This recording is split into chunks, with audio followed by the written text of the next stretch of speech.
Hi everyone, my name is Madina from Prigen Vocational School. Today I bring you a story etched in the fiery hearts of Indonesian history. Not a story of kings born to power, but of a man who started life as a slave, but became a great hero fighting against powerful enemies. His name is a symbol of resistance, Untung Surabadi. Let's journey back to the late 1600s, when the Dutch East India Company, the mighty VOC, ruled our lands with greed and force. Imagine Batavia, the VOC's stronghold. Ships heavy with spices sail away, while others deliver human cargo, slaves. Among them, a young Balinese boy named Surawiraji, captured from his homeland. His noble birth meant nothing. He was stripped of his name, his freedom, his dignity.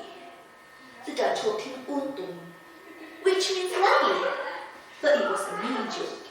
He was actually very unlucky. His owner was a cruel Dutchman named Peter Knol. Life was brutal. Untung served silently, absorbing the injustice. One day, while working in Knol's office, he overheard. Look at them, Vaderland. Strong bodies, weak wills. They exist solely for the company's profits. Remember that. Never show weakness. Peter Knol said arrogantly. Untung thought to himself. Profit? We are not cattle. My father ruled in Bali. This humiliation. It fuels a fire. Untung's life took a turn when he was transferred to serve with the Moors.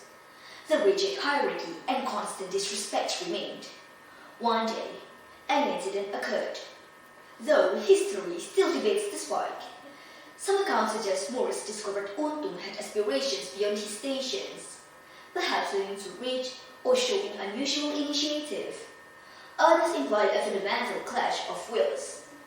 Whatever the spark, it ignited. Moors, enraged by the perceived insolence of a slave, confronted Untung fiercely. You forget your place, slave! You are nothing! Just my property! I will destroy you!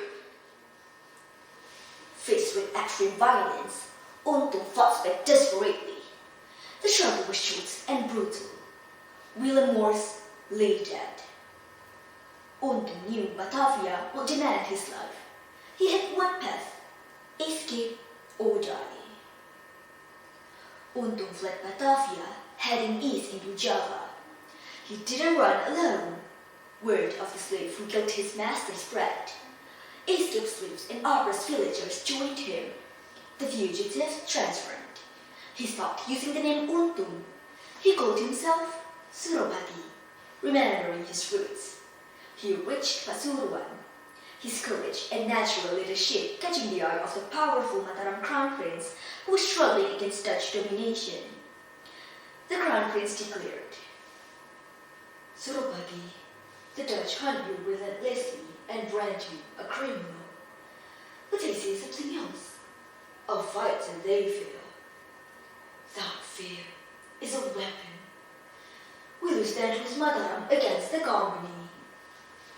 Surabadi answered, my fight, Gusti, is against those who enslave and crush the spirit, against tyranny. If Mataram stands against the VOC, then our cause is won. I will stand with you. Surabadi proved his worth. He fought with brilliance and ferocity. Recognizing his power, Mataram granted him the title Adipati of Pasuruan. He became a ruler, building fortresses, governing, protecting his people. For nearly 20 years, he was a beacon of defiance, a constant challenge to VOC authority in East Java. The Dutch could not tolerate this symbol of resistance. In 1706, a massive VOC force helped by some Japanese rifles attacked his fort in Banyul. The battle was fierce and bloody. Inside the crumbling walls, Amid smoke and chaos, Surapati said, "Hold fast! Show them the strength of free men! Every war we hold is a strike against their chains! For Pasuruan, for Java!" His loyal captain urged. "Adipati, the sword is breaking! Cannot!" Surapati, throwing his sword, replied, "Then we fight them there! Make them pay dearly for every step! Stand with me!" Surapati fought like a force of nature, but the numbers were overwhelming. He fell in the first fighting, mortally wounded. Yet his death was not a defeat. It became a legend. Across Java, the word spread. Surapati fell, but his spirit rises. His resistance became a torch passed on. He proved that courage could ignite hope, that a slave could become a leader who shook an empire, and that the desire for freedom could never be truly extinguished. His story isn't just history. It's a reminder that the chain of resistance, once forged, can never truly be broken. Thank you everyone for listening. Long live the heroes of Indonesia. Wassalamualaikum warahmatullahi wabarakatuh.